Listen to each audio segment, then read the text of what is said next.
ស្ដីអ្នកនាងឥឡូវខ្ញុំមកដល់កាហ្វេល្បីនៅសៀមរាបស្បូវកាហ្វេតែរឿងទី1ដែលខ្ញុំចាប់អារម្មណ៍នេះគឺអ្នកនាងមើលនេះគេតែងភ្លើងហើយមានពងទាមាន់បងអីគេពងទាមាន់បាទហើយខ្ញុំមើលទេសភាពវ៉ា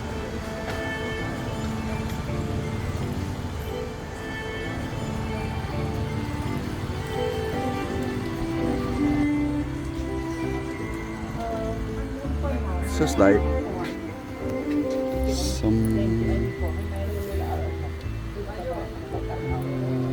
ឡាតេស្បូវ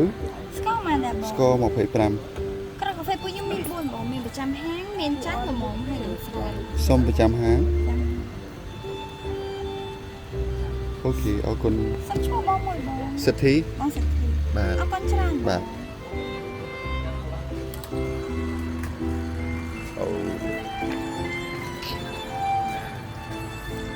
អូពងមាន់នៅពងទានេះពងមាន់ពងទាមាន់